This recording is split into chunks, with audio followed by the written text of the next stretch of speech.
আসসালামু আলাইকুম, শুভ দুপুর। সবাই কেমন আছেন? সবারই মন খারাপ। এত বড় একটা ঘটনা ঘটে গেল। কার ভুলে যেন নিষ্পাপ শিশুর প্রাণ চলে গেল। শয়ে শয়ে শিশু মৃত্যুবরণ করলো। এই শিশুরা নিষ্পাপ। তার বাবা মারা কত আশা ভরসা করে বড় স্কুলে পড়াচ্ছিল, বাট সেই স্কুলই তাদের মৃত্যুর কারণ হয়ে গেল।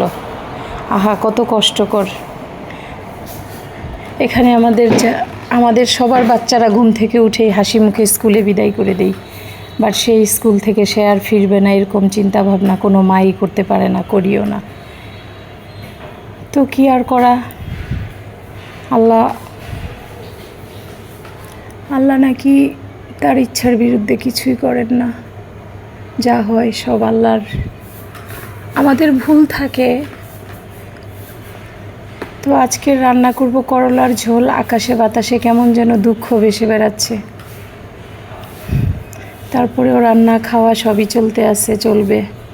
তো করলার ঝোল রান্না করেছি, কারণ এই গরমে আসলে একটু ঝোল খাওয়া সবারই প্রয়োজন।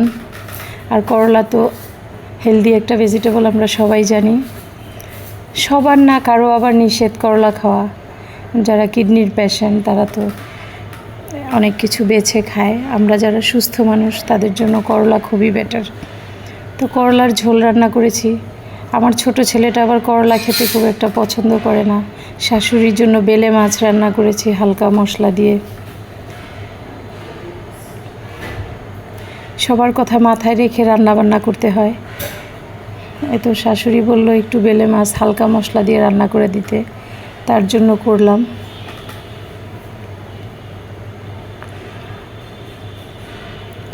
শাশুড়ি তো খুব একটা সুস্থ না, তার একটু পেটে প্রবলেম থাকে সব সময়।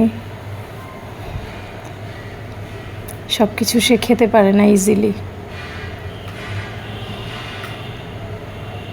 এই তো হালকা মশলা দিয়ে অল্প পেঁয়াজ দিয়ে একটু বেলে মাছ করে দিলাম ঝোল ঝোল করে।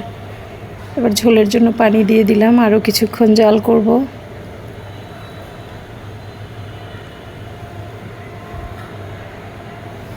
রান্না করছি দুন্দুল দিয়ে চিংড়ি মাছ।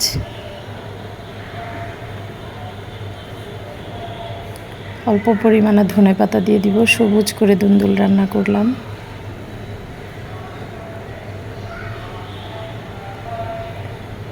ছোট ছেলের জন্য আলাদা করে একটু পেঁয়াজ দিয়ে মাছ রান্না করলাম।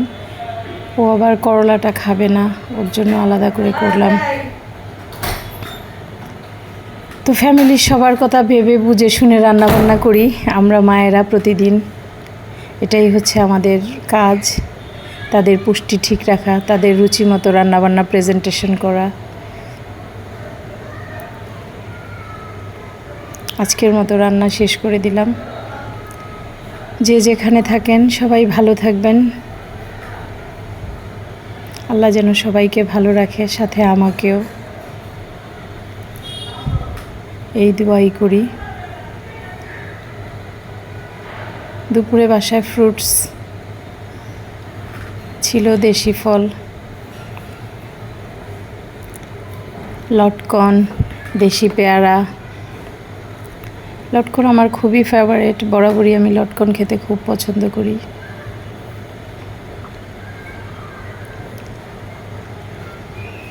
একটা সময় ছোটোবেলায় আমি প্রচুর লটকন খেতাম। প্রতিদিন আব্বা এতগুলি করে লটকন আনতো, মিনিমাম 5 কেজি। আমি সবাইকে নিয়ে খাইতাম।